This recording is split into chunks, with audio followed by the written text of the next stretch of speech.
Welcome to Wednesday Comics.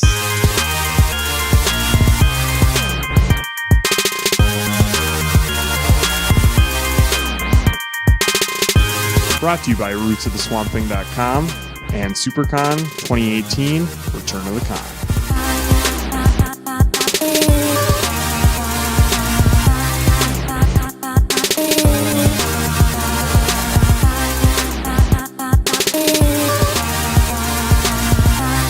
Hey everyone, keep turning those pages. Welcome to Wednesday Comics. To my right, we have Shudder himself, Alex. Alex, how you doing?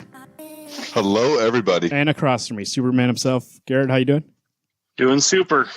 My name is Marvin. My name is Steve Rogers, Captain America. We're here today, a very special episode. So, usually when we do these episodes ahead of time, I try to play it off like we're doing it the week of, but I'm not going to do that this week because the books we're going to be talking about, I'll tell you that in a second. So this is in place of I probably had my child this week, and so we were taking the week off, but we're still going to provide you content. So here it is. What we're going to do in this episode is not like a normal episode.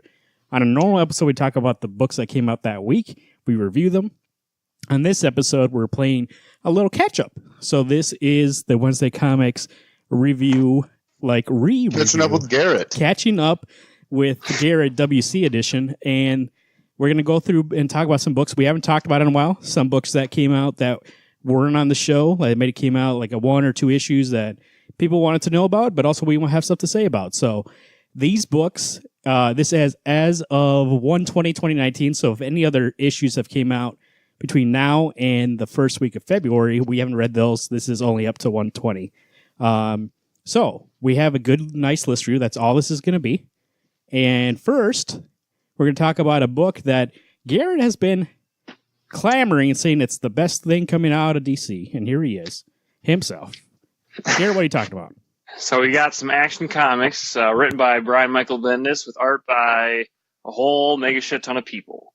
So this book, like I've been saying in forecasts and other shows, like it's surprising to me how great this is compared to its brother title, Superman, which is absolute dog shit. This book is probably the only Superman book that needs to be on the stands right now because it is through and through everything you want to read about Superman. It's Clark Kent at the Daily Planet. It's Superman investigating a threat to Metropolis. It's Superman doing his day-to-day job while doing his actual work job, too. You get all your favorite cast of characters. You get Perry White, you get Clark Kent. There's a couple new characters in there.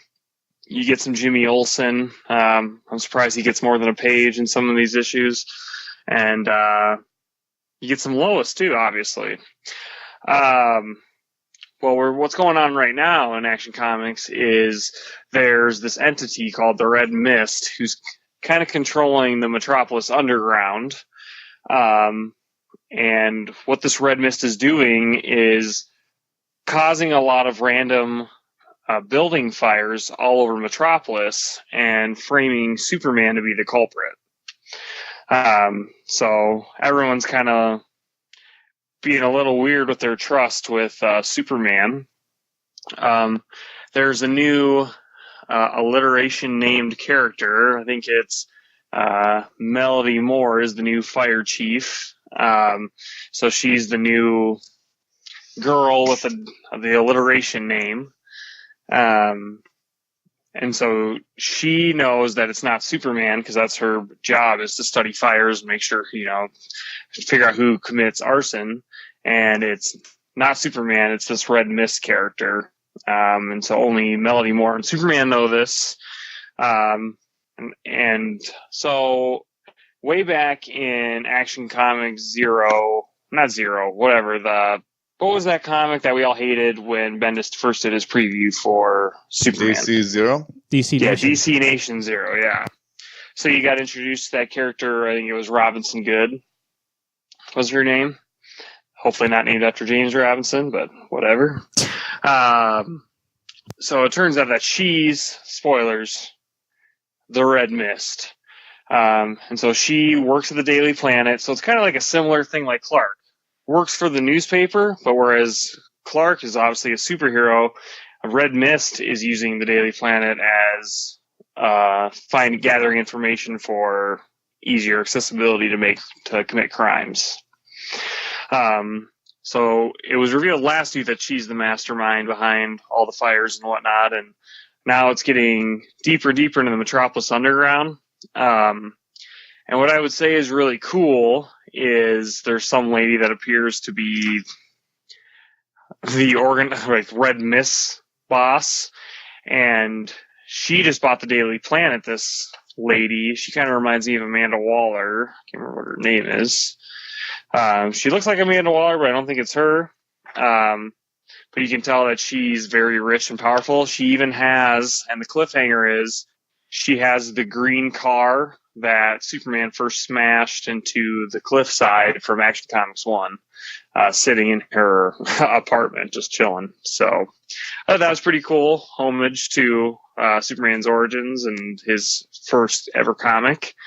But anyways, I would say if you love Superman and you're looking for a good book to read that has some mystery, has a lot of Superman action and a lot of character development about Clark Kent, this is the book for you. I'm very shocked how great this is, but I'm glad that Bendis is doing something right with Action Comics. Action Comics by Brian Michael Bendis, and as he stated, a bunch of artists. It's you know what? Should I? It's you know what kind of Superman I like, Garrett. We've talked about this numerous times in the past. Is it something I should catch up on? Mm-hmm. I think so. I mean, you know, we on our podcast a couple weeks back, we were talking about like Captain America and Black Panther. Yeah. Like this feels like the truest form of Superman that I've gotten in a long time. You know, and I think that this would be something that you and Alex would actually enjoy. Like I think, you know, Bendis, it was scary when he first came on because he had some horrible shit, and that's why everyone was like scared to read his Superman stuff. I totally recommend at least Action Comics. You don't have to worry about Superman, but Action Comics, I think you would both thoroughly enjoy because it is that greatest form of Superman. Action Comics, how many issues out did you say? We're at 1006. So 1000. I got to catch the bun. Nah, you got to start. I would say Bendis' run starts at 1001. So start at 1001, go to 1006, and you're caught up. 5 issues. Action Comics, speaking of DC, we got Young Justice. Alex, what Young Justice? What's the team on there? Creative team. Was it Brian Michael Bendis and Patrick Gleason on art? Yep. Brian Michael Bendis again. Here he is with Patrick Gleason of former Superman fame. Guys, how's Young Justice? I'll let you go, Alex. You say what your piece about it. So for one issue, I wanted to give Brian Michael Bendis the benefit of the doubt that he knows how to write a book. As Garrett had just told you, Action Comics is spectacular. I don't know if I'm finding that Brian Michael Bendis isn't a writer that I actually enjoy, and I realize I haven't had a lot of nice things to say about him in the past, but I really did want to be a good guy and give that chance. And maybe I don't care for, like, I like the Teen Titans, but this, I don't know if it rubbed me the wrong way, if just the story didn't interest me. Like the bad guys I thought were really neat. So we run into this, Opal Clan or the Gemstone Masters or whatever their name is. And they only show up to pick a fight with Superman. And apparently Tim Drake is in Metropolis. What's the girl's name? Hex? What's her first name? Hex? Jasmine Hex or something? Right. Anyway, I'm assuming Jonah Hex's great-great-great-granddaughter showed up. Jenny Hex. Okay, so Jenny Hex is in town, runs into Robin for some random reason because she apparently was going to shoot these. There's a lot of things in this book that just kind of drove me nuts, and how these random characters all happen to be in town. Because I saw that we ran into Wonder Girl, who's afraid to use her powers, is how I understood it to be. But, you know, if you think about what this book is trying to do, it's trying to get young readers to read this book. It's trying to introduce these characters to new readers. And I think it did a really great job of doing that with still holding true to who these characters are and for those that have followed these characters. So, Yes, I think I've never seen Jenny Hex before in my life. I think maybe she was just created for this book, just like the Green Lantern girl. The other, well, Bart, Connor, and what's her name? Tim and what's her Wonder Girl? I don't remember what her real name is. Right. Not Donna Troy. I think it's Cassie Sandsmark. There you go. Yeah. So I think they're trying to be fair to new readers and give them like a fresh take on who these characters are. I could tell that you didn't enjoy Bart that much, but that's kind of who he is. He's like he's more jokier than any Flash, and he's like the comic relief, I would say, just because he's kind of peppy and kind of dumb and just like goes head first into situations. The weird thing is he doesn't come off peppy. He just comes off as a chatterbox who doesn't know when to shut up. And I think that's I think that's what kind of bothered me, is that they really made him seem more childish than I'm used to. And I guess the only thing I've read him in was Teen Titans from New 52, where he was kind of a douchebag. So I'm getting mixed responses on how this character is supposed to be. But it really I totally see where you're coming from on that. Like, they do make Bart seem way younger than the last time we saw him, and that's like an interesting choice, because he does seem like the rookiest of rookies on this team. Well, and the Green Lantern girl, she was again, like, if she's actually been brought in specifically for this book, a new character, whatever. But I don't even know what this girl looks like, because the whole time she's in a robot-esque Green Lantern suit, which was neat. Right. But it was kind of not necessarily misleading. But there's a part of me that wants to give this book a little more chance to flush itself out, to get me to actually like these characters. But it left kind of like a bad taste. This is like I ate salmon that was 2 days old, and I shouldn't have probably eaten it. And I'm like, I mean, I guess I'm kind of full, but I'm also kind of like, I could go throw up or, have diarrhea all night long. I can tell this isn't a book that I'm going to enjoy. So I think as right now, I just need to be done with it. I gave it a shot, didn't like it. Yeah, I don't know. Like, Patrick Gleason's art's really great. I thought the story was really easy to follow. This first arc is going to be bringing all the Young Justice characters together. I like the way that Superboy's new look looks, like Connor's look. It looks pretty awesome.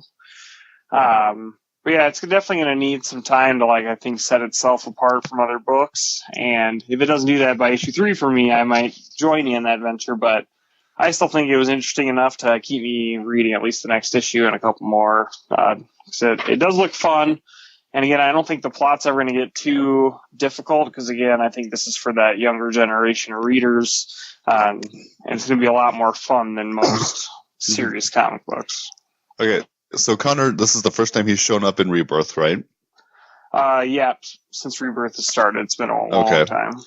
So we haven't seen him in a long time. He actually was the best part of this whole book, because he's the one that I think I maybe related to the most, which I expected it to be Tim Drake. And this Tim Drake seemed to be like the Batman, Adventures of Batman and Robin, where he's 10, he's 10, maybe 12, instead of being the 28-year-old guy that we all know. So maybe this could be its own universe. I guess it hasn't been established, but I do find it weird too. Yeah, that we're getting a very adult Tim and Detective Comics, but this is very. I'm surprised they're not using Damian, and I know he's in the Teen Titans, but Well, I thought he was Damian at first, because I thought, that actually looks like Damian's suit. Doesn't look like the Red Robin suit. Doesn't even look like the regular uniform that Tim would wear. I thought, okay. Then when I heard the words that came, or I read the words that came out of his mouth, I thought, that seems way too polite and well put together, instead of a regular Damian, I'm a jackass, listen to me type of thing. I want to like this, and I think depending on what you say issue 2 sounds like and how it reads, if it actually does pick up, I may be interested, but there's just not enough things that keep me on the ball. I don't know. Obviously, I don't care for it, so I'll probably just have to be done. I don't mean to interrupt. I'll burn it right now. But you guys have been going back and forth that this is in continuity or in its own world. I believe the Wonder Comics line is its own universe. Oh, okay. That's good to know. I believe. Don't take that as gospel, but I believe. I remember when I read that announcement that Bendis was doing that new line. It was going to be like his Ultimates, where it's going to be its own universe for him to do whatever. So if it were its own thing, then at least this would be more interesting. Things would make more sense. I think it's part of for me is that logically it bugs me. It doesn't add up to everything else.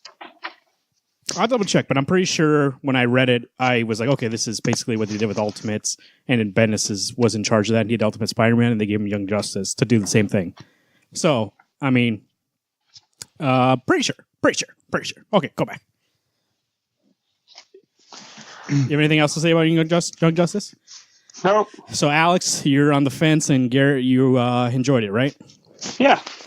It looks like that Ultimate Spider-Man kind of itch. So if you have younger readers, that might be a good place for them to start. Especially, I think that's another reason why it's its own universe, is because they don't even have that much continuity and be like, hey, read this. You can give it to any kid. So, right now TMNT, these are Turtles, right, Alex? They are Turtles. They announced they're going to reboot that movie franchise, so Alex is on board, and no matter what they do, he said. And so his love for the Turtles knows no bounds, especially in this series, so much so that friend of the show, #GuestHost1, was reading TMNT 2, and then Garrett jumped on board reading TMNT 2. So Garrett and Alex, these Turtles, have gone through a lot. And how many issues, Alex? 90, or again, the next issue will be issue 90. Issue 90 plus a bunch of miniseries and micro series or macro series. Both, actually, I believe. And here we are, Alex. TMNT, that's Teenage Mutant Ninja Turtles. How are they doing now? 90 issues in. Talk about it. Okay, so like I've said a bazillion times before, issue 50 was the cutting mark for the Shredder. Spoilers, if you aren't caught up in the last 3 years, Shredder's been gone. He's been decapitated. He's dead. Gonzo, worm food. And starting at issue 51 through about, 59, 63, somewhere in that zone, this book kind of lost its flair. I was really struggling to enjoy it. It was kind of a chore to have to read. And a lot of it was that the Turtles were having to go through an issue with Master Splinter, one, having chosen to kill the Shredder, and two, Splinter now taking over the Foot Clan and no longer being their father. So in the last 15 issues, we'll say, since they got done with the Krang War, this book has been amazing. The Turtles have finally gotten back into a stride of trying to be a family. They're still kind of struggling with Master Splinter being the head of the Foot Clan. Mikey is the one that's been the hardest hit. He's the youngest turtle and has always lived up to his brothers, but more importantly, his dad being a dad figure. And as you know from reading the series prior, is that the Turtles and Master Splinter are a reincarnated version of Oroku Saki, that's Shredder, Hamato Yoshi, and his 4 children.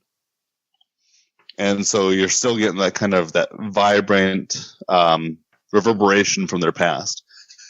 I loved this book so much now, where there's some stakes at hand. Are you caught up all the way, Garrett?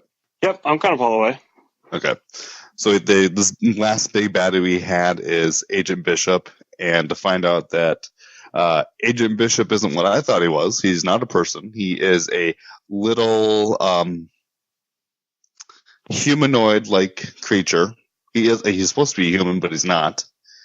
He lives in an android body that looks like his dad. And he set a bomb off on Slash, and Slash is dead. And I almost teared up reading that book. That was issue 88.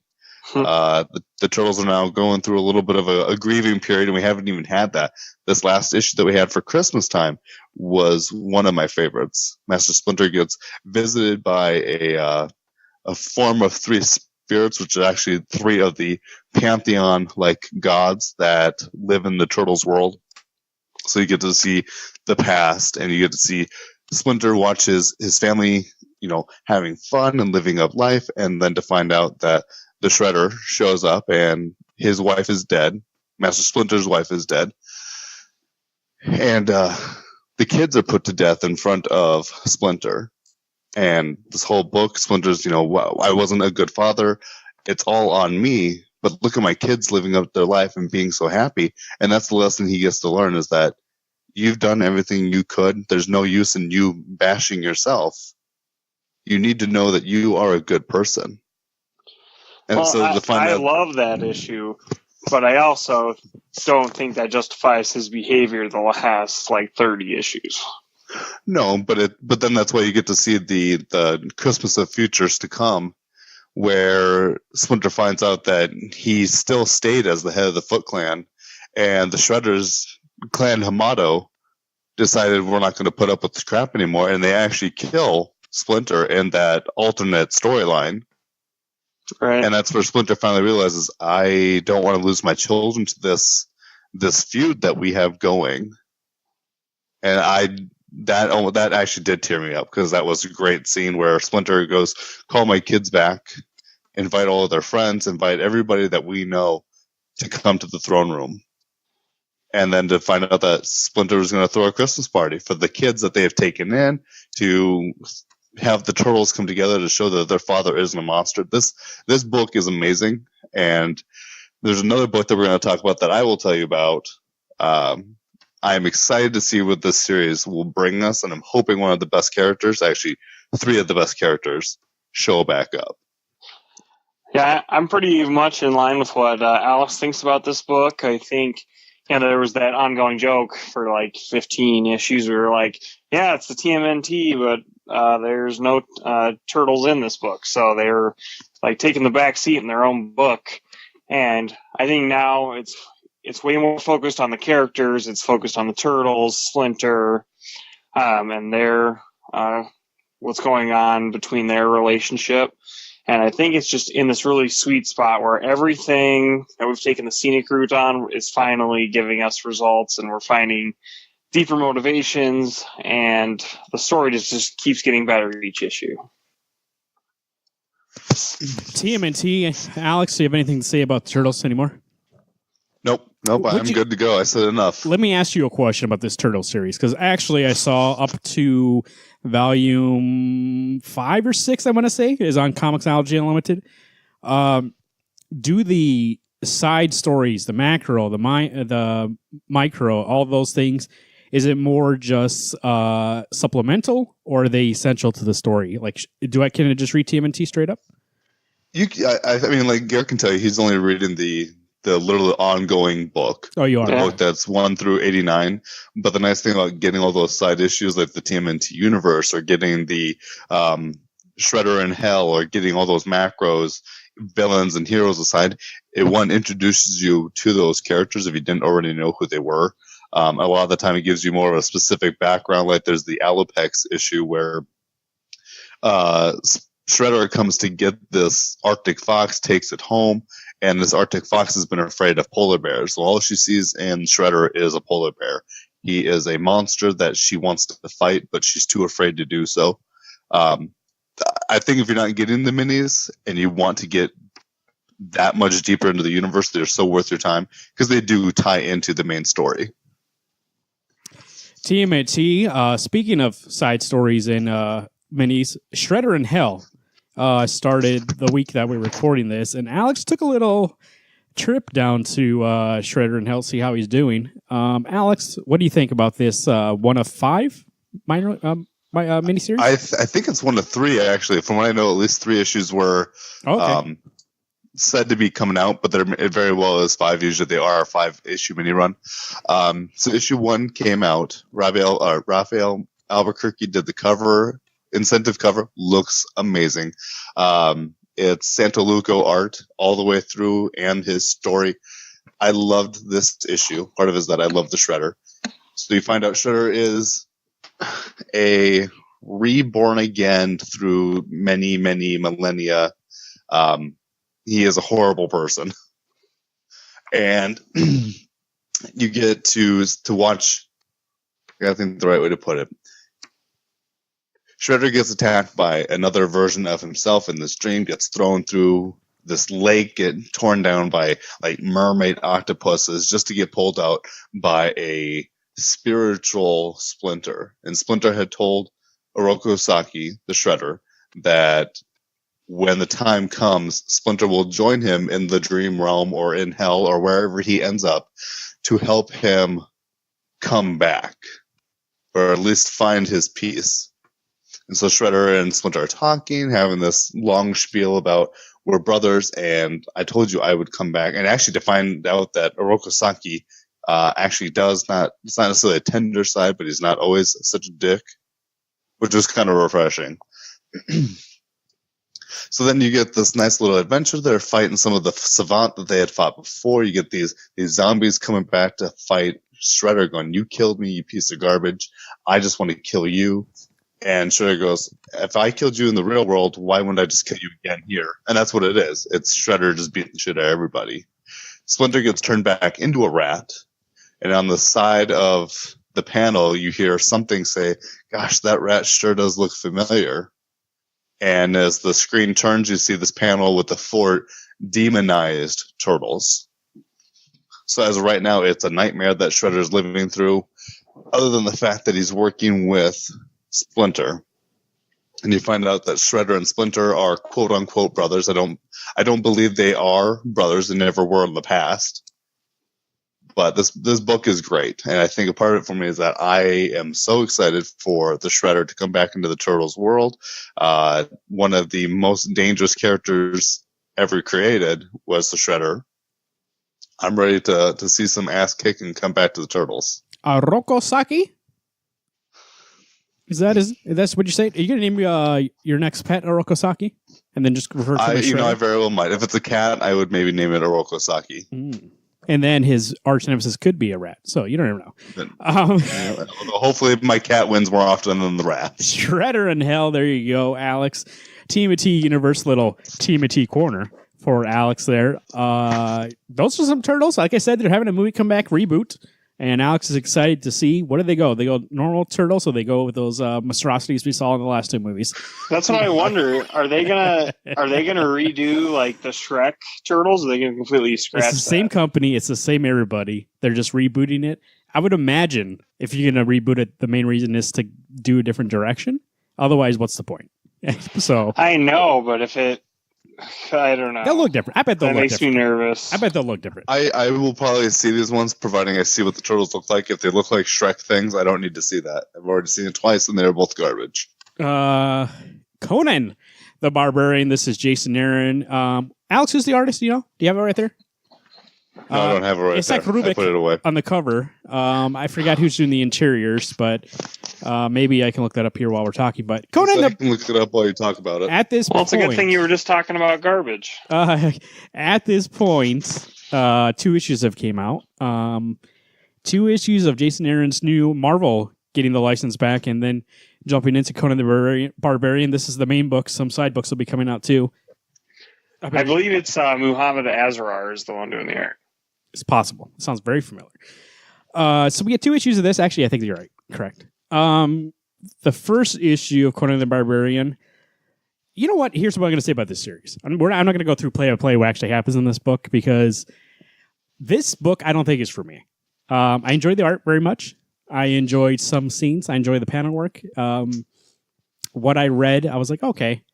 So just some history on my relationship with Conan the Barbarian is that the only Conan the Barbarian series I've ever read is by Brian Wood back when it was at Dark Horse, and this isn't that.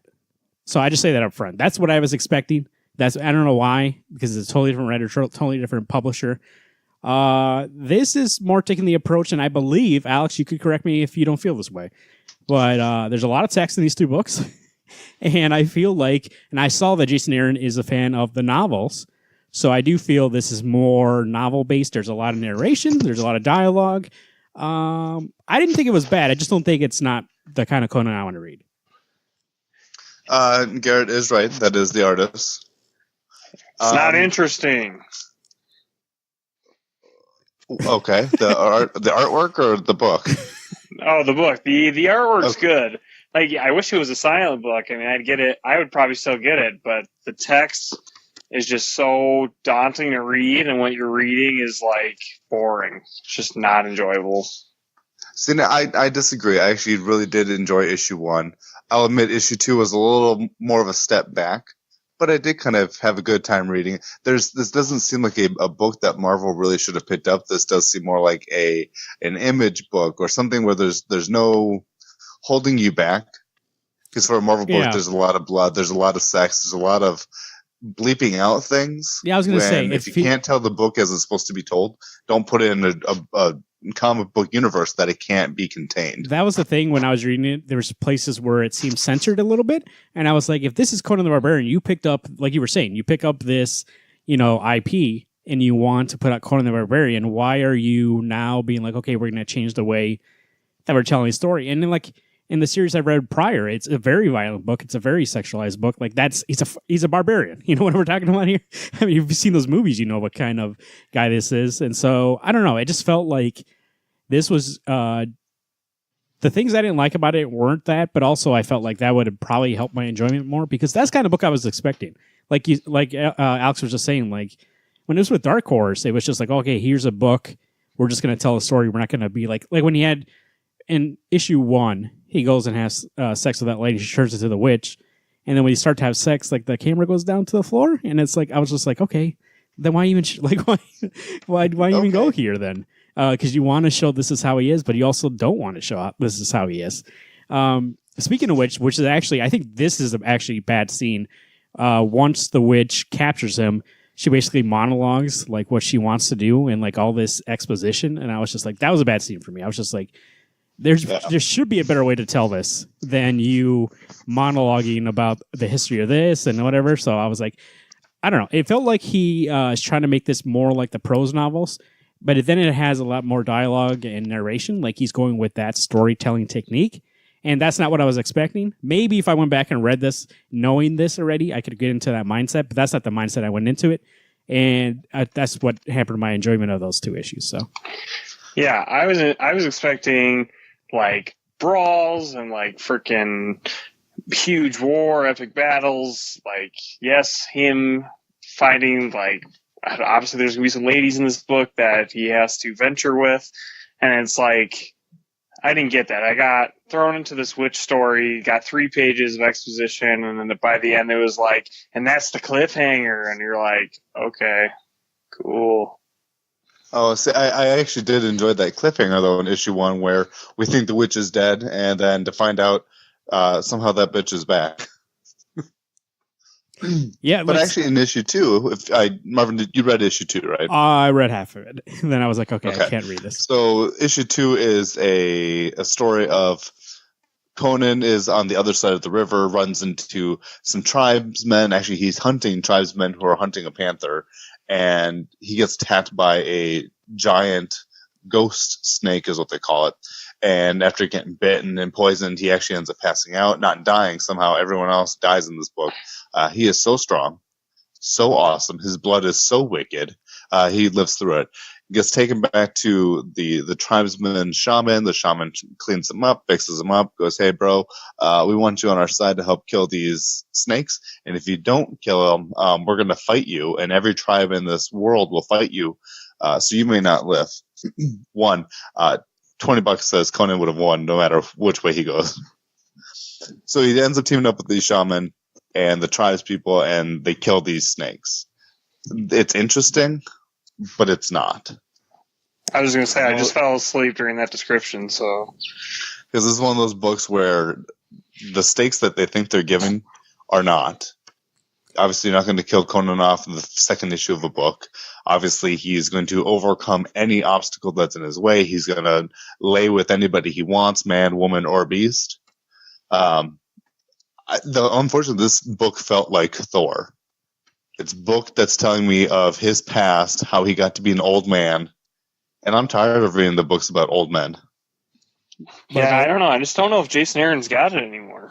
Well, I mean, I wouldn't say go that far. I mean, I did think it was well done, like in terms of a comic. But like I was saying before, I don't think it's what I was expecting, so I didn't really enjoy it. Oh, if you go back to that Dark Horse kind of Conan era, I think that's what I was looking for. And if you've read Northlanders before, like that kind of story, which is more, I don't know, I guess there's not a way to describe it unless you've read those books. It's very dreamy and like Viking-ish. And that's what I was expecting. But I think especially the narration, and I think maybe I'm also clouded by recently. Sean Murphy went on this, lecture on Twitter about how narration bubbles or narration. He said that he doesn't believe in them. He thinks that it hampers the story. The art should tell that part of the story, and we don't need to hear people's inner monologue. And so narration bubbles have been bothering me recently. So to have that many in this issue, I think maybe I was a little biased, being like, okay, like I'm already noticing this more and more because after Sean Murphy pointed it out, and then I'll get 2 issues where there's a lot of them. So that might also hamper my ability to like this book. But I mean, it looked great. I didn't see anything wrong with it. If somebody were to ask me, should I read this book? I would say read it and figure it out for yourself. Like if this is the kind of story you enjoy. I just don't like the way it was told. But then again, like if I came back, if this whole trade is out and I read the whole trade and I came back in the show and say, hey, it's great.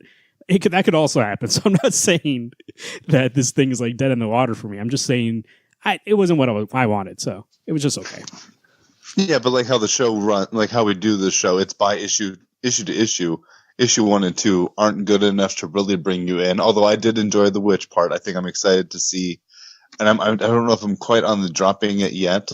I think I might see how issue 3 is, but I do agree with you guys. It's not nearly as strong as it should have been. I think if this interests you, give it a shot. I mean, give issue 1 a shot at least. If you read it and you go, hey, that was great, then you'll probably enjoy the way that he set up the story and the way he's telling it.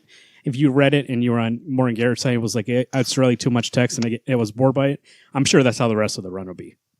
But that's not what, like, I went into the mentality being like, okay, this is going to be a lot more of their art telling the story, which is kind of how Brian Wood's run was. I don't remember this much narration at all, or even dialogue.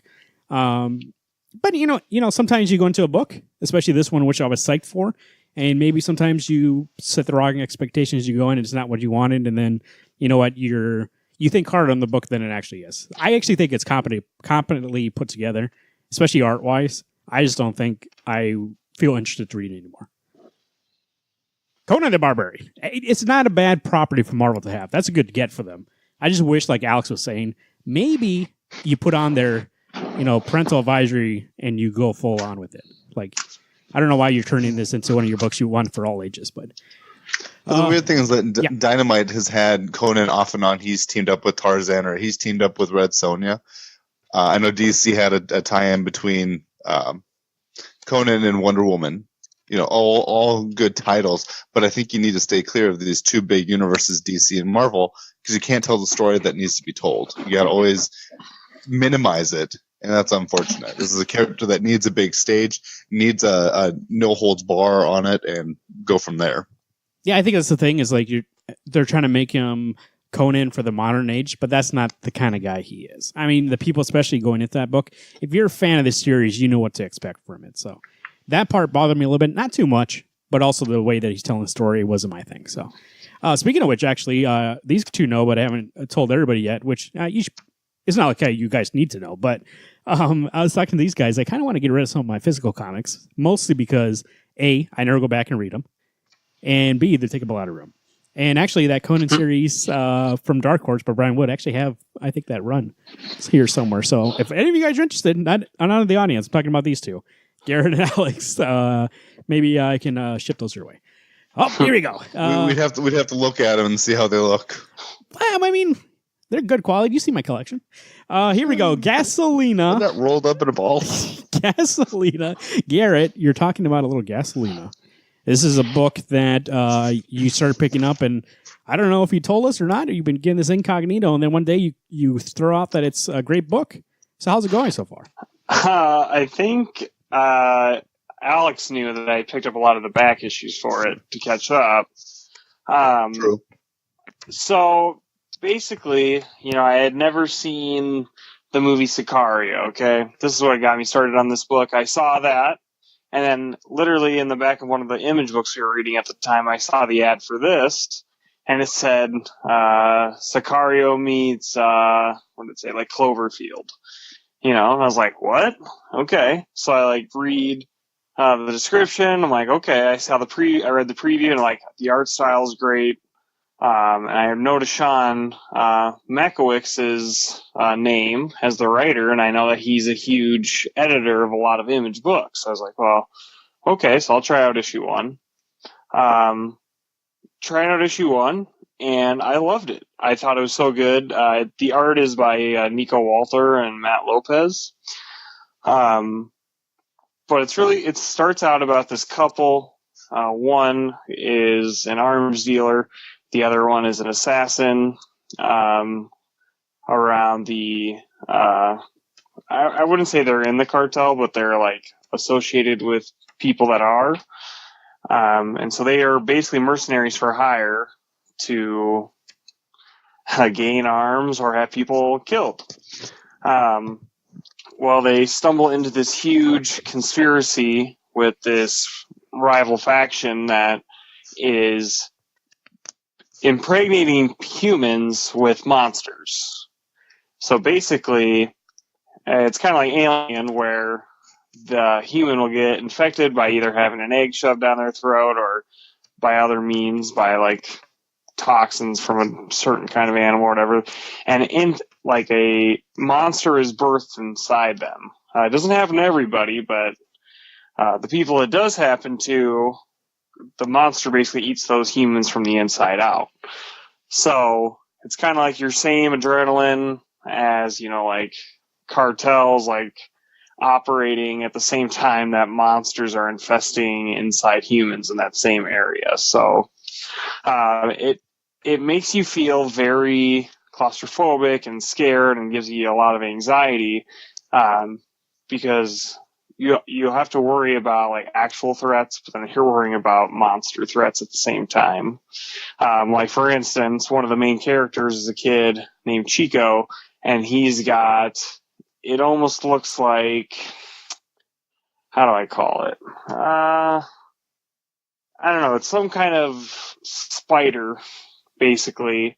More like a scorpion. There's like a scorpion that comes out of it. Like there's a hole in this kid's stomach. It comes out of his stomach to eat anything around him. So like literally the kid at breakfast might have like eggs. He'll put some in his mouth and then he'll give some to the scorpion in his stomach because it's got to eat too. Like it's just very disturbing stuff. But I think the art style is great. It has that same visual appeal, I would say, as like Breaking Bad or Sicario, even to name drop those two things. But I really enjoy it. It's really it's a thriller. A lot of things change very quickly. The action in the comic is incredible. The female assassin, I think her name is Amalia. She reminds me of Forever Carlyle, like very ruthless, very precise. She will, like if you fuck with her or anyone in her family, she will kill you very quickly. And then the boyfriend, he's just kind of infiltrating all these gangs to kind of see, trying to protect innocent people. So, that's what I think about Gasolina, and I do think that everyone should give at least the first volume a try, and I think you'd get hooked pretty quick because Sean Mickowicz has been around comics a long time, and you can tell that he's put a lot of thought and detail in this. Gasolina, there you go. That's a song by Pitbull, I believe, and a comic from Image Comics. I am very interested from your enthusiasm for that series to check it out. Volume 1, how many issues out did you say? I'm sorry. I think they're on issue 10. 10, so volume 1 should be out, and I will check here in a second. Might be on Comixology Unlimited, Hoopla, everywhere you can get your Image Comics if you want to dip in without having to cash out. So there we go. The next book we're going to talk about, I believe, is one of mine, Solo Marvin book, Daredevil. Here we go, ending Charles Soule's run, and then we have a miniseries in between, and then moving on to Chip Zdarsky's run. Not much to say here. I mean, Daredevil, adios. Something happened to him. And Phil Nota's art was fantastic. I don't think it was a great run to end on. I think it kind of padded out at the end, which I wouldn't go back and tell these two who dropped it, 2-3 runs ago, or 2-3 arcs ago, to be like, hey, jump in and get to read this ending. But I think it was enough to be like, okay, let me see what happens here. I'm not reading the Man Without Fear series, because I don't care to see an explanation on what happens. I hate when people over-explain it, so I feel like I'm going to stay out of that. And then Chip Zdarsky's run, there's enough here for me to come back and get that. And in a second here, towards the end, when I talk about my other solo book, there's enough here that proves to me that Chip can take that run and go somewhere new with it and exciting. But Charles's run was okay. Like it had high points, right? When we had what was his name? What was that? Muse, and it was fantastic. And I think it got a little bit too much concerned about aspects of Daredevil that aren't really too exciting, like actually being a lawyer. Like it's okay. Like I do like that kind of aspect of Matt, but when you get really technical and you really try to make it realistic, it's not exciting. It's not exciting work, lawyer work. So when you get back into this, Death of Daredevil, it was all right. So we'll see where it goes. Chip Zdarsky is run with, I forgot the artist, but it looks fantastic. I just wanted to put it out there and be like, hey, I would try out Chip's run. Charles Soule, if you want to go back and read that, you really have to be into Daredevil to like that. But it wasn't bad. It was just okay. Which is disappointing because Charles Soule's been a writer that I love, and I just feel like maybe around 10, 15 issues ago, he should have ended it. But I think maybe he wanted to stay on to tell this last couple stories. So there you go. Chip Zdarsky starting up here soon. Actually, I think it's next month. Maybe next month after that. So Blackbird, here's a book I'm very interested to hear what you guys are saying. This is a book I should be reading along with you guys, but for some reason, not. Blackbird. This is Sam Humphries and Jen Bartel. Am I correct? Yep. Alex, Garrett, Blackbird. How's Blackbird for Image Comics? For starters, this book, every issue is beautiful. Oh, the colors are amazing. Yeah. The lines are great. There's so much detail. I was a little issue one when I started this 3 months ago, it was good, and I was like, I don't know if it's like good, but I just binge read 2 and 3. Now I don't know if issue 4 has come out. Has it? It has. Okay, I haven't read 4. I don't care if you spoil it. I won't. I don't need to. This book is actually really amazing, and it's got that. I don't know what the term is I'm looking for. Well, you know what it does for me? It fills in that giant gaping hole that Black Magic is filling in my life because that book hasn't come out in a year. So I think I like this book about a character that is struggling to find out her magical identity. The book itself has its own universe. I mean, obviously it does, but its own rules with magic and the mythology there. And I think that's very fun and exciting because no one wants to read a book where it's the same rules as every other property. And there's still enough about it that I don't know everything. I don't know. I'm still learning more and more about this universe. I literally can't believe that, Jen Bartel, I think she should be on way more comics than this, but I'm glad she's on this one because I think she can dedicate her time and efforts to it. And it's just so good. And Sam Humphries, any new book that guy's on, I'm definitely checking out. I don't know what's happened, but for some reason, when he's writing a book, he's just doing a great job. Starting with Green Lanterns, now he's on this, and I think he's going to be writing Dial H for Hero here pretty soon. I'm really impressed by what he's been doing in his work lately. I think Sam Humphries has proven to be not even just a writer that writes a book that he puts out like this, Blackbird, but like you said, Green Lanterns, when he was writing that, you guys had nothing but great things to say. And I think a part of it is that he's gotten much better, at least for me personally, in telling you about the characters, letting these characters flesh themselves out, having more depth to them than when I was reading Uncanny X-Force. Yeah, that book was good, but then it kind of tapered off at the end. This book, I don't know what to expect, and that's what I think I enjoyed the most about this book. This book is new, and like Garrett said, it has its own rules, its own set of physics and laws, and you get introduced to that big beast in this book, and there's more to it.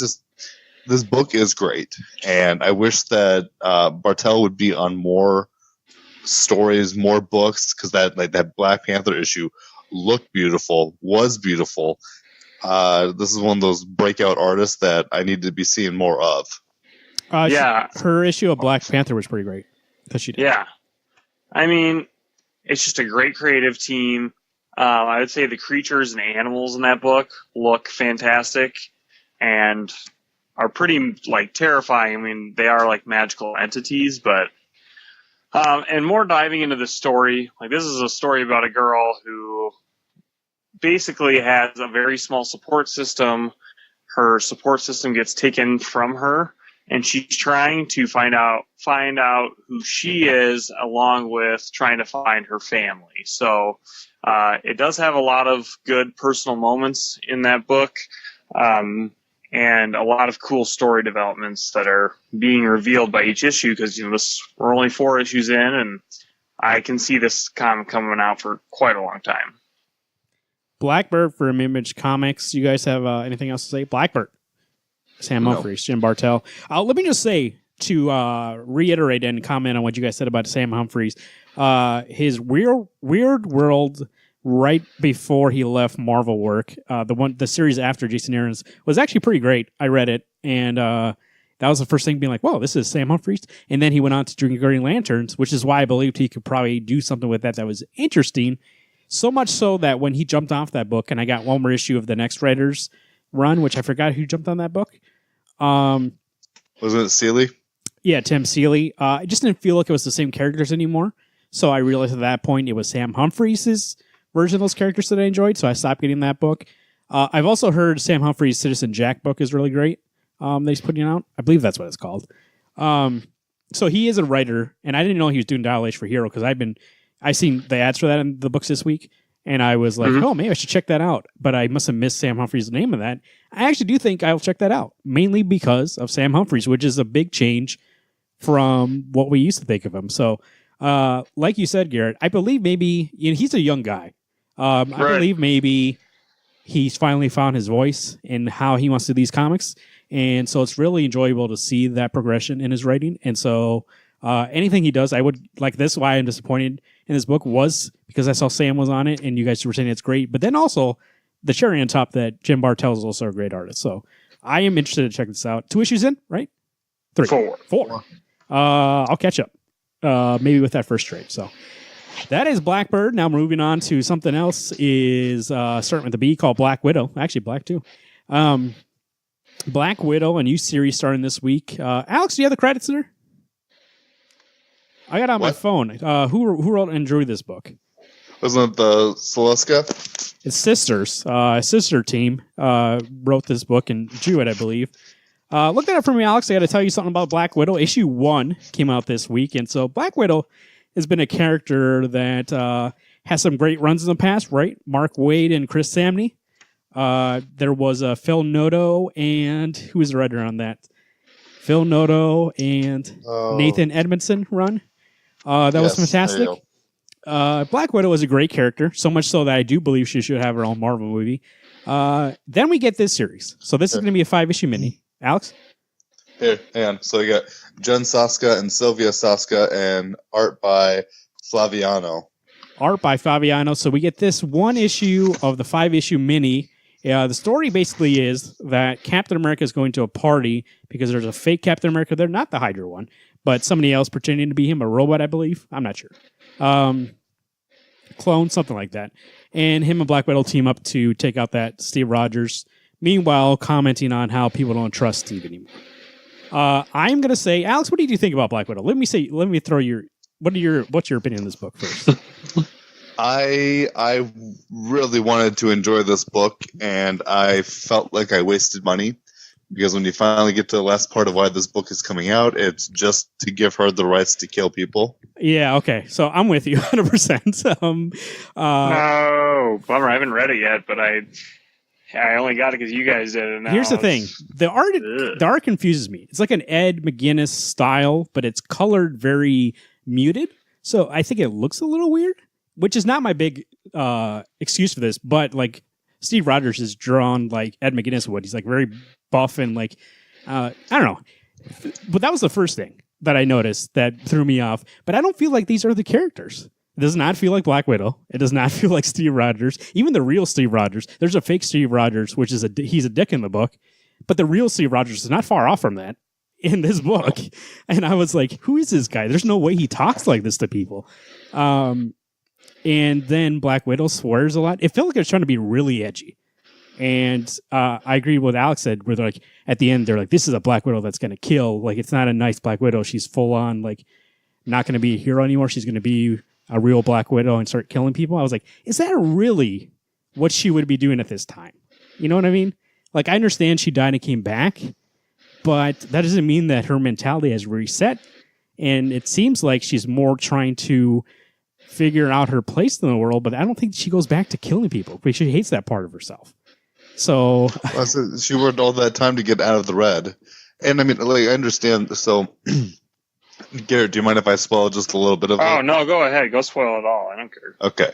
So she goes to Mandrapore after she gets done beating I forgot about this part. And after she gets done talking to Captain America about 2019, and he's like, it's something stupid that Captain would never have said. And she wandered off, said something stupid that she never would. I mean, the thing is, these characters aren't even Black Widow or Captain America. They're just things filling a void.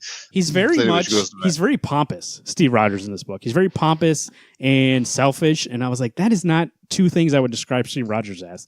But in this book, for a second I thought he was fake too. I don't know what's going on. I was like, well, that's the thing, is that he and the fake captain sound the same, so I don't know how they knew the difference. So anyway, she goes to Mandrapore. She's looking for, I don't even know who she's looking for anymore. She goes to this place. It seems like a brothel, and she's talking to this lady, and this lady goes, well, I've got a job for you if you want to take it.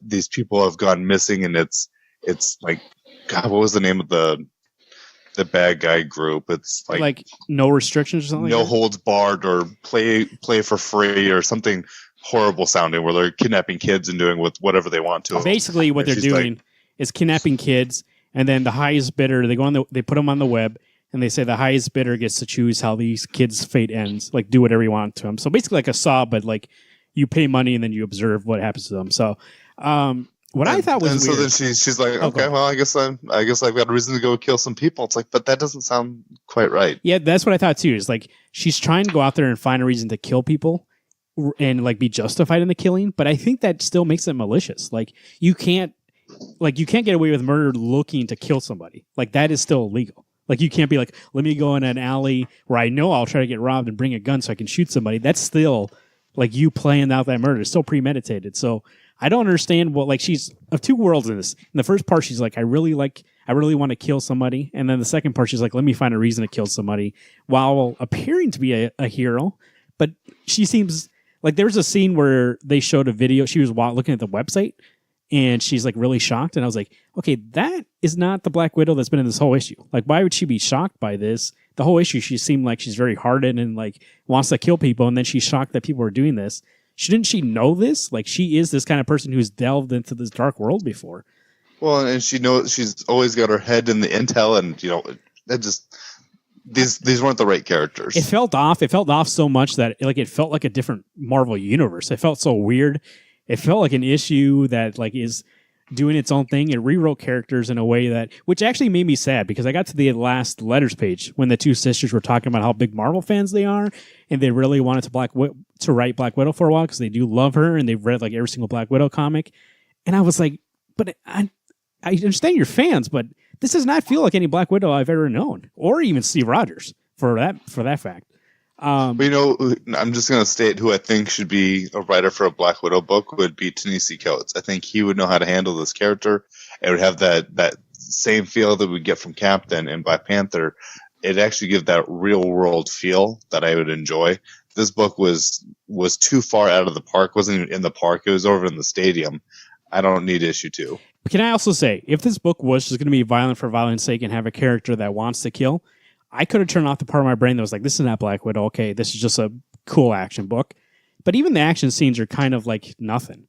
Like, there's a scene where she's doing all this stuff, but it's pulled so far back you can't see anything. And I was like, I don't understand the direction of this book at all.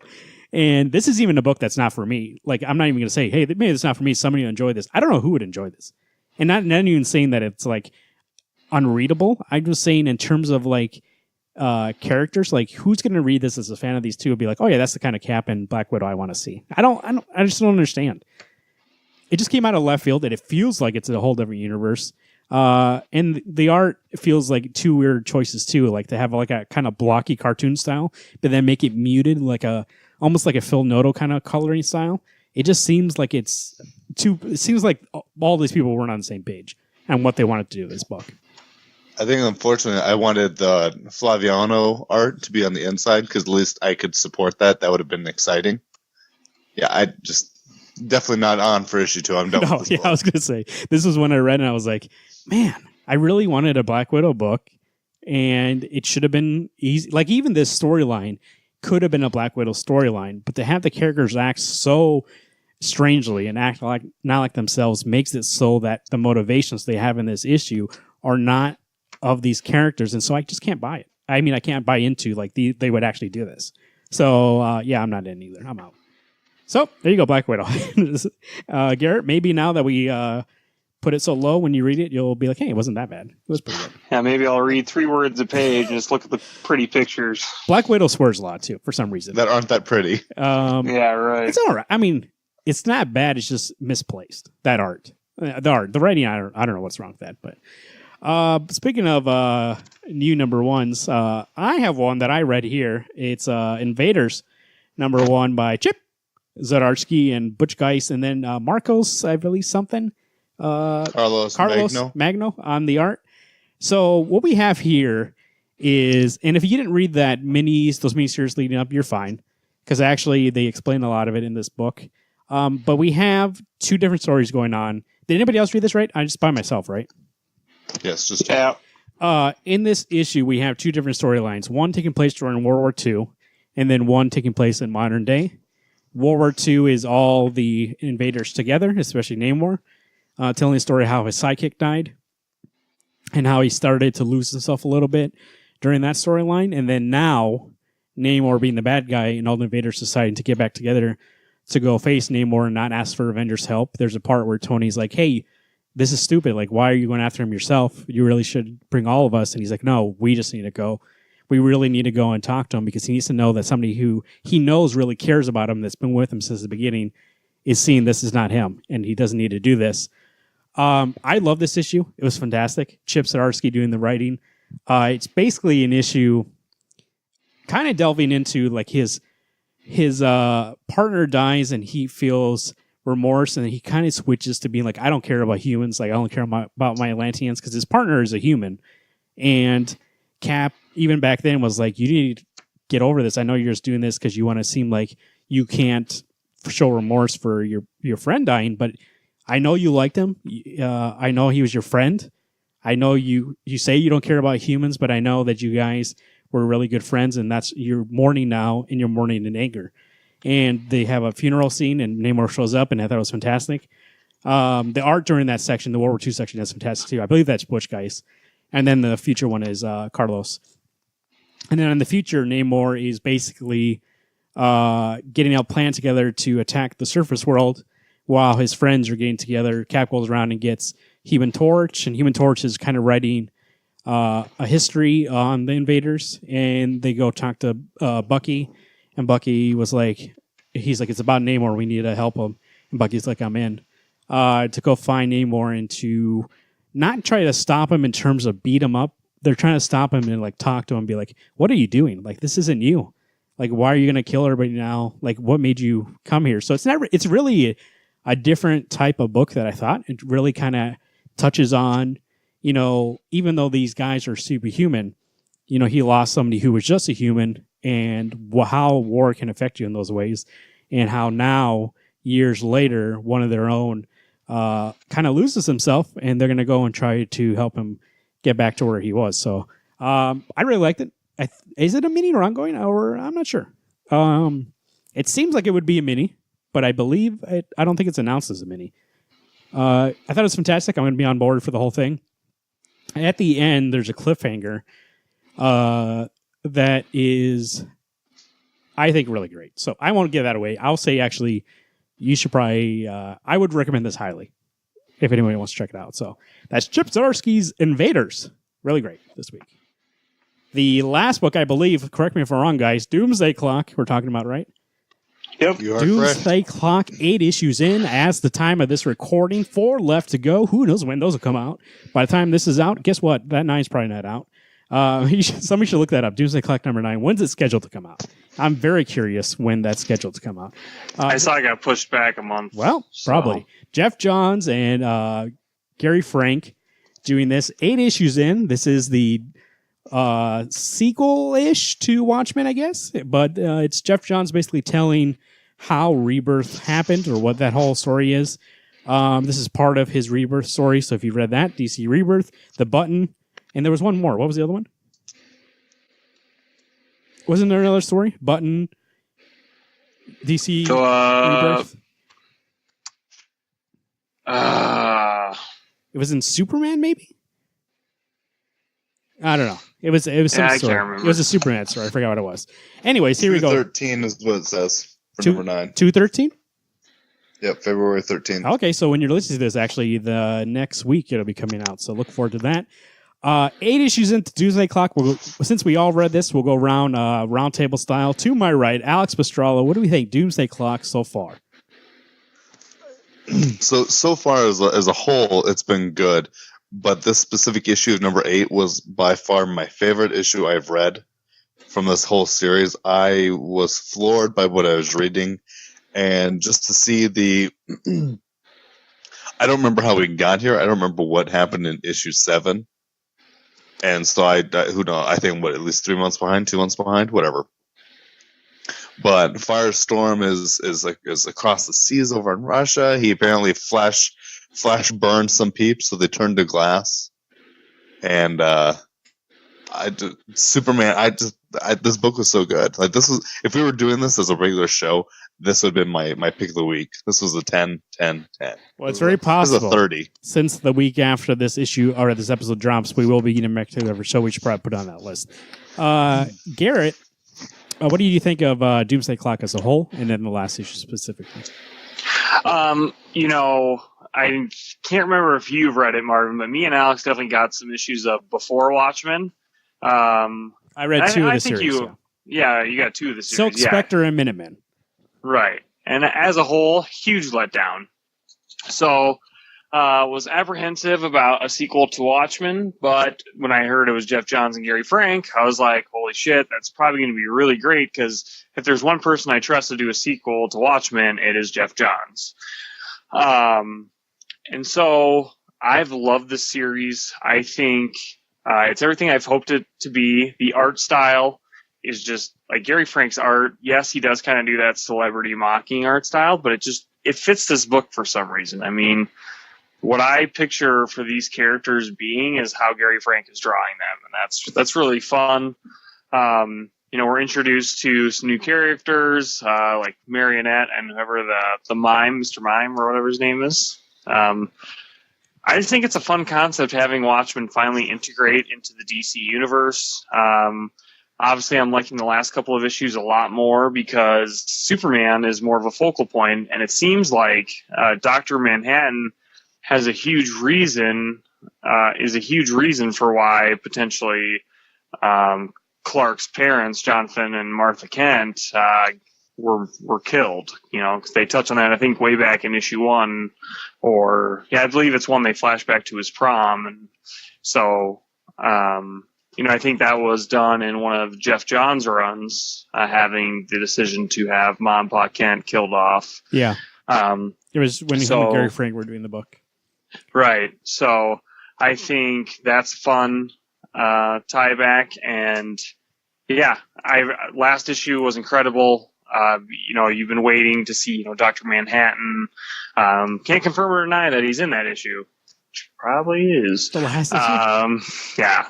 So I know Pa Kent died during that run with Jeff Johns. I don't remember Ma Kent, but I know for sure. When in New 52 they made it so because pre New 52 only Pa had died. Yeah, okay. And then New 52, Grant Morrison made it so that Pa and Ma died. And so this is following more of that Ma and Pa dying because nothing else has been established ever since. Because when we got New 52 in Rebirth, it kind of just melted the lines a little bit, and some things from New 52 stayed, some things did not. So I believe the Ma and Pa Kent both dying because it looks like they died in a car crash. which is very interesting. There's like this mystery. Like I know the big mystery is the huge Watchmen thing for normal people, but when it's like for Superman fans, I'm like who caused Martha and Jonathan Kent to die? So I'm very interested to see Superman's part in the story because I'm pretty sure that Superman and again Dr. Manhattan are going to have a huge role together in this book, whether it's as enemies or as some other plot device. But I do love the background, like the back material. I think that's really fun. I really miss when books do that, especially in the big two, you know, DC Comics and Marvel. Like besides just a letter page, like it's fun to have supplemental material. And what is this? The Superman theory, is the big thing leading this Doomsday Clock. And man, it's just a really good story. It's got great DC Universe ties all around it, Easter eggs all over the place.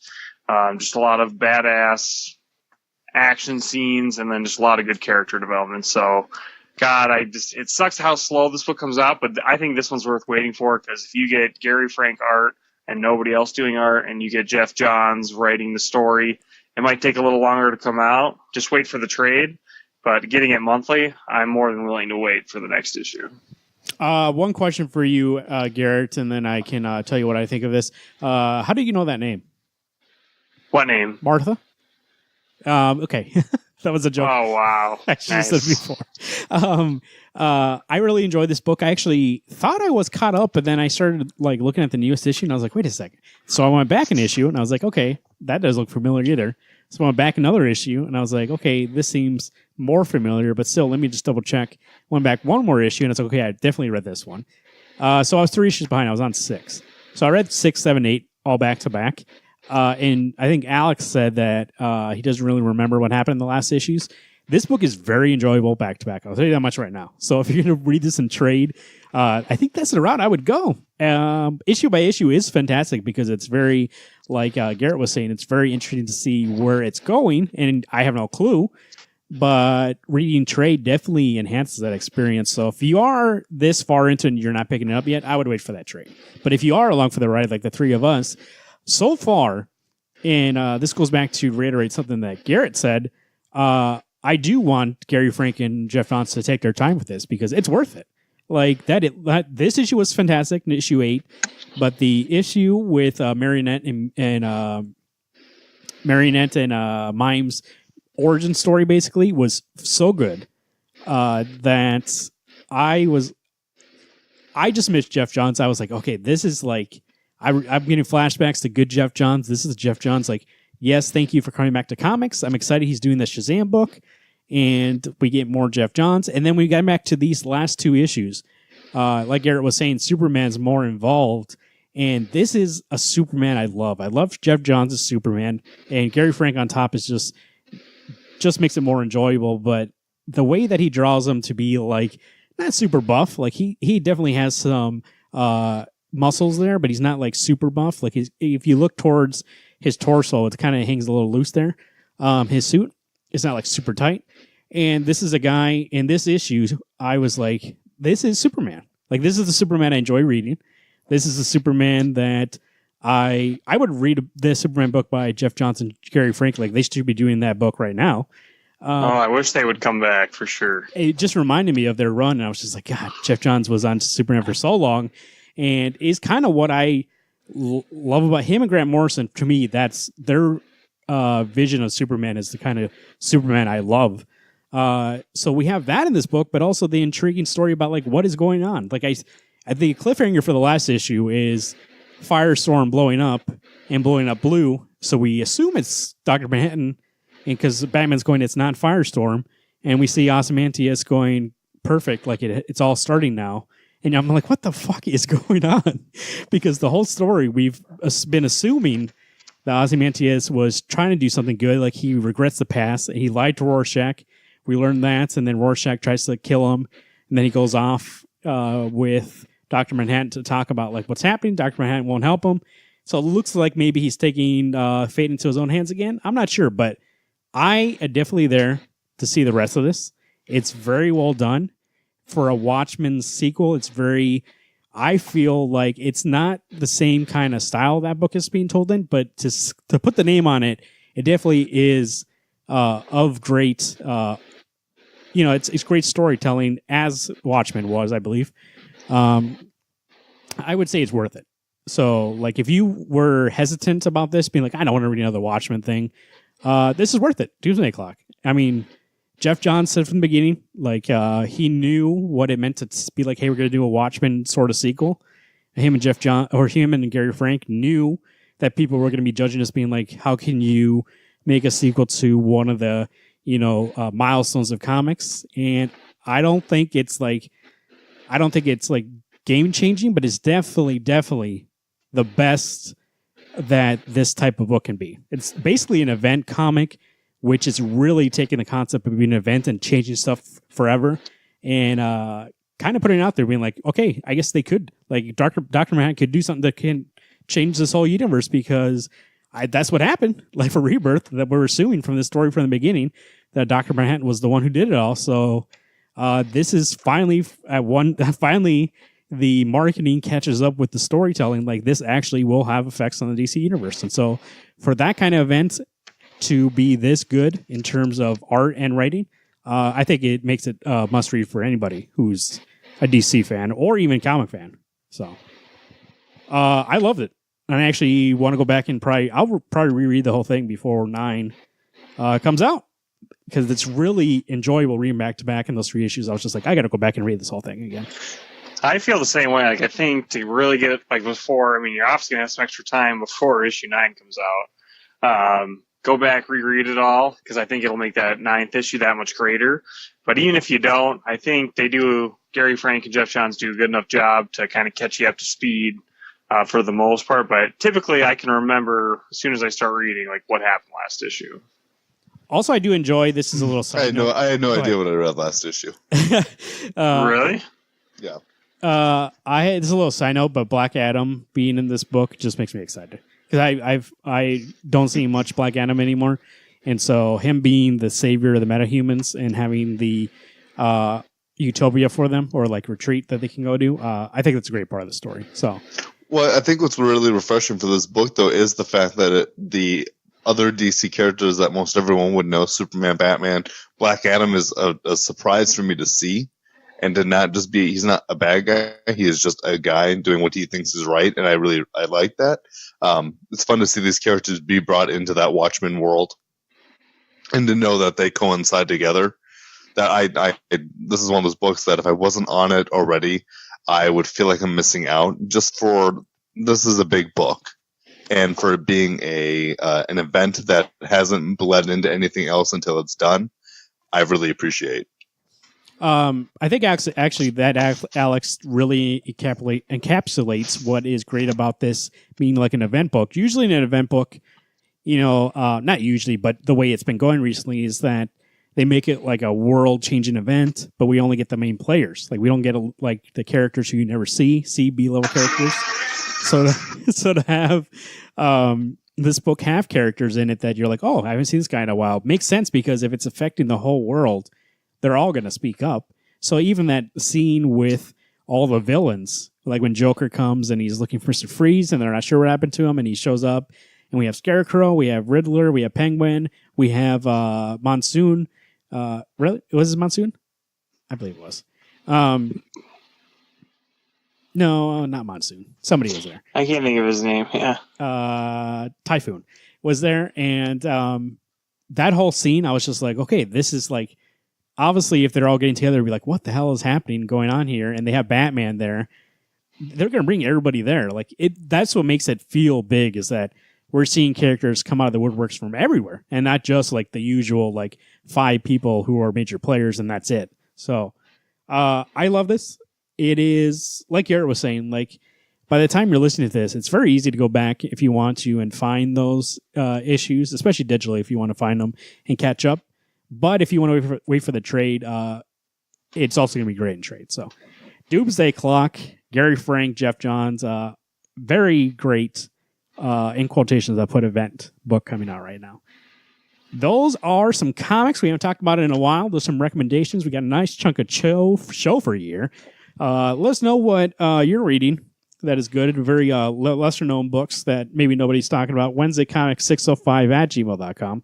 That's where you send any kind of email. Or if you like to use your voice instead, 605-215-1849. Drop us a line, voicemail. Like I said, when you call, there'll be a little Google answering machine, and she'll let you drop a line there and let us know what you're thinking. Also, if you don't like calling because you know you won't be ready, feel free to record using your phone a little voice memo, and you can email it to us, and we'll list that and play it on the show too. So that way, at least you can delete it if you don't like it.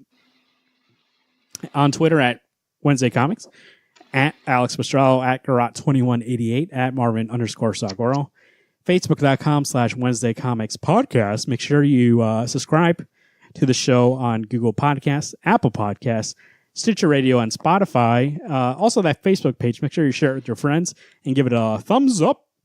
Where you also can do is go to rootsoftheswampthing.com, your definitive source for all things Swamp Thing. The TV show should be coming out soon, right, Garrett? When is it? No. But there's February is Doom Patrol, and then we got what show next? Stargirl. I think Swamp Thing's actually no, that's not right. Swamp Thing's in the mix there around there. It's coming soon. Yeah, Doom Patrol will be first, but I think Swamp Thing will either be March or this May. Year. It's this year. So by the time you're listening to this, it's coming soon. So you better go to rootsoftheswampthing.com, get familiar with Swamp Thing, and then go and subscribe to DC streaming service to watch James Wan's Swamp Thing. By the way, I will say in this podcast, and I probably will say in the forecast just because it'll come out sooner, I did see Aquaman, James Wan's Aquaman, by the way, and I loved it. I thought it was great. So, woohoo! Yeah, I forgot that you went to go see that. It's awesome. Very surprised me, and I think actually Jason Momoa is a good Aquaman. So, that is Aquaman. Speaking of which, no, not really. We got a book club, right, Garrett? Wednesday Comics League of Extraordinary Gentle People proudly presents Criminal Volume 1. Excuse me. That's Ed Brubaker, Sean Phillips, and Val Staples on colors. That is going to be our first, or excuse me, not our first. Our next book club book to coincide with the new ongoing series Criminal. So make sure to pick that up and read it. By the time you're listening to this, you got about 2 months left. So, but you know what? You might be read that first one and you want to read the rest of them. So go ahead. I would recommend it. And maybe by this point, I'm not sure how many issues of Criminal will be out. Probably 2. But so you could go back and pick up those 2 series too. So I believe that's it, right? Oh, YouTube. Go to our YouTube channel. Listen to this show and the forecast, and watch the Gauntlet on YouTube. Search for Wednesday Comics. You know what? How long does everyone have to pre-order Holland Files number 3? Holland Files number 3 is available to pre-order. I'm not sure. But you can go to rootsoftheswampthing.com to check that out. And you can email or contact John on Twitter at DCWorldSwampy or Facebook.com/Wednesday. Roots of the Swamp Thing to ask him. He will get back to you and let you know. But I think by the time you listen to this, it's still available for pre-order. But you've got to get in quick. It's a very limited run. He does it all by himself, publishing, puts it together. The man is a one-man show over there. He is a powerhouse of a Swamp Thing. So he is over there putting out that book by himself. So it's a limited run, and you got to go pre-order it. Otherwise, you're going to be left out in the swamp. A lot of good books. Some very disappointing. Some very great. But actually, I'm glad that the one I was looking forward to the most, Invaders, I actually enjoyed. So, Blackbird, I got to get into that. You guys have been praising that. And also Gasolina from Garrett's recommendations. Alex, I thought about reading Shredder in Hell #1 and being like, okay, I'm going to surprise Alex with this. But then I also thought I might be not knowing what's going on, so I didn't do it. The weird thing is you don't have to read anything prior because it does give you a little recap page. Oh, okay. I thought it's good, and that Santa Luco art, he's been away for a while, looked amazing. That's why I wanted to read it, because I believe one of the micro series he did the art for, and I remember telling you, being like, he's a great artist, and you're like, yep, he's one of my favorites. So there you go, TMNT. Go get that run. Like I say, you got to catch up before that movie comes out, so you know everything about the Turtles, because they will not show that on the movie. So for Wednesday Comics, my name is Marvin. I'm Alex. I'm Garrett. Hey everyone, keep turning those pages.